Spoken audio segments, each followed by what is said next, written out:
Imagine, even the New York Times' Ross Douthat now thinks that Bill Clinton should have stepped down over the Monica Lewinsky affair.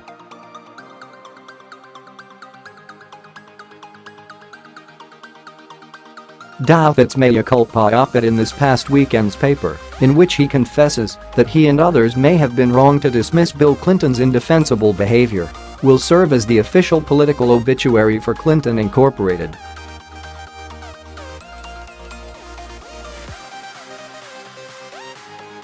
Hillary Clinton is done, finished, caput. Dogged by scandals old and new, out of step politically, her excess baggage has morphed into an entire baggage train, dragging her towards political oblivion.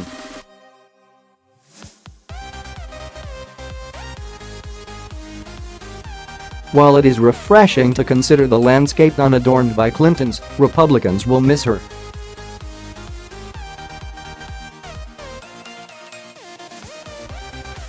Only Nancy Pelosi and Harry Reid have contributed as generously to GOP fundraising efforts in recent years, or so energized voters.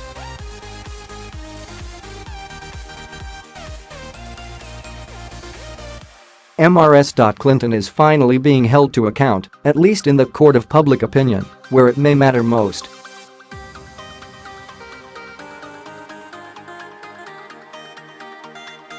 As charges of sexual aggression swirl around prominent figures on the left and right, Bill Clinton's gross and possibly criminal behavior is getting a second look.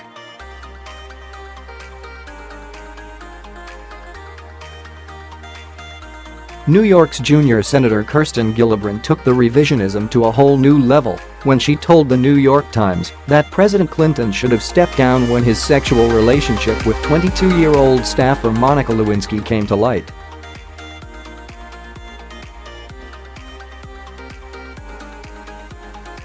Though Gillibrand later tried to soften the blow by putting her statement in a modern context, the damage was done.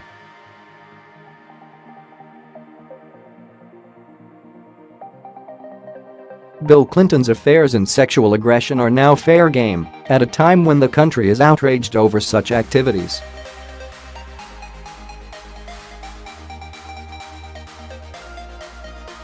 Many have long considered Hillary's defense of her husband hypocritical in the extreme.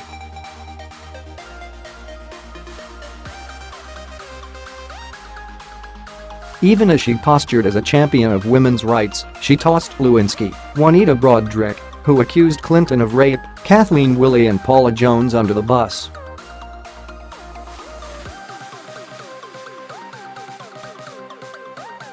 These women accused Hillary of trying to intimidate them into silence. As recently as last year, Broaddrick broke down in tears as she recounted her 1978 ordeal.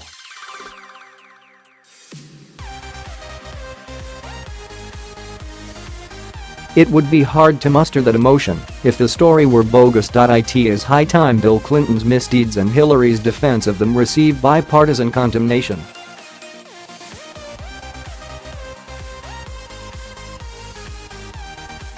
Gillibrand broke that sound barrier. Others have piled on, including Clinton-friendly pundits and apparatchiks like David Rothkopf, MSNBC's Chris Hayes, and Michelle Goldberg.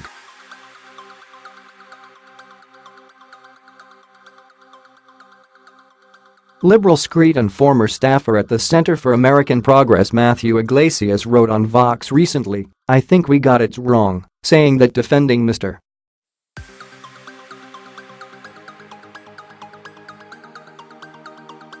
Clinton was a mistake. Meanwhile, there are increasing calls for a special counsel to investigate accusations that Hillary sold out the country by green-lighting the sale of Uranium-1 to a Russian state-linked entity in return for cash donated to the Clinton Foundation and to Bill directly.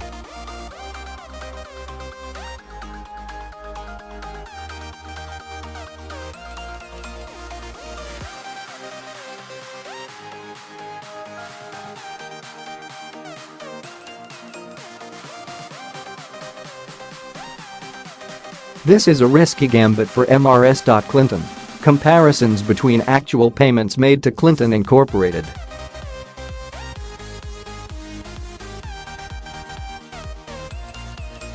and smoky speculation about collusion between the Trump campaign and Russia do not favor the former First Lady.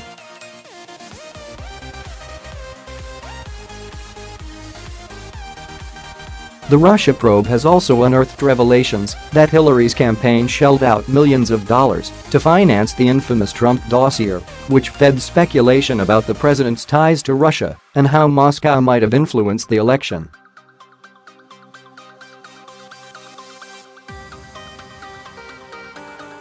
In other words, the Clinton team paid for a hit job on Trump that has been widely discredited, but that ultimately led to the appointment of special counsel Robert Mueller and the ever-expanding investigation that Democrats hope will bring down a duly elected president.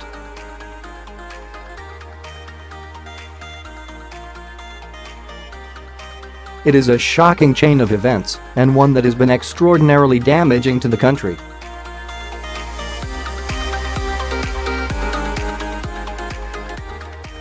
Nonetheless, Hillary continues to tour the country, claiming with ever greater vehemence that Russia undermined her campaign and put Donald Trump in the White House.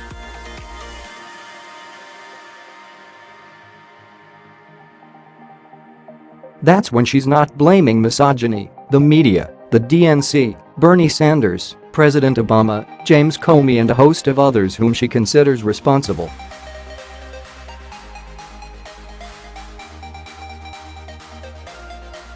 Her tour is an embarrassment, not only for its content, but because it is yet another example of the never-ending Clinton lust for cash.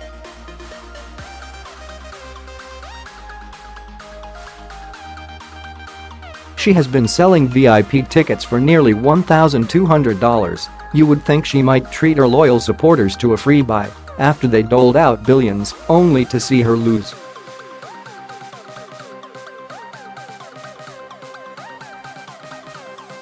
The good news, plenty of websites are advertising tickets at 50% off. Those steadfast supporters need some good news.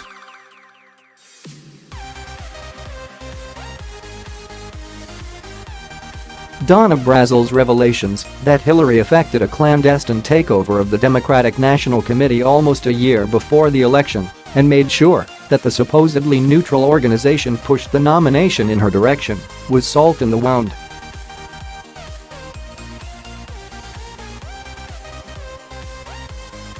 Aside from the shocking disclosures, Brazil's break with Clinton Inc.is a sure sign that Hillary and Bill's dominance of Democratic politics, nurtured by an incomparable fundraising behemoth, is coming to an end.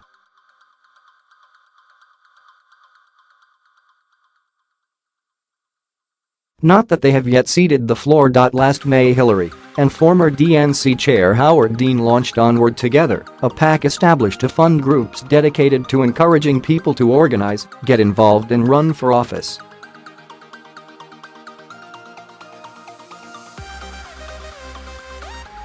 Presumably Hillary tapped Dean for credibility in sponsoring the progressive values the PAC's website claims.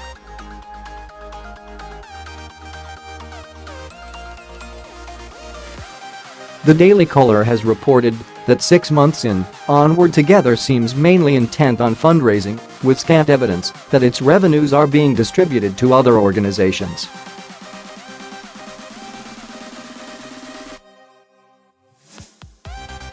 With the Clintons, it has always been about the money. Onward Together will be a test.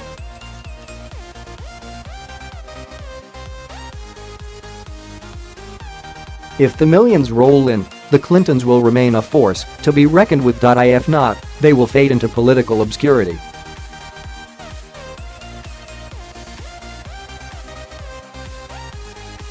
Already, monies flowing into the now tainted Bill, Hillary, and Chelsea Clinton Foundation have tumbled, down 42% in 2016 on top of a 37% drop the year before.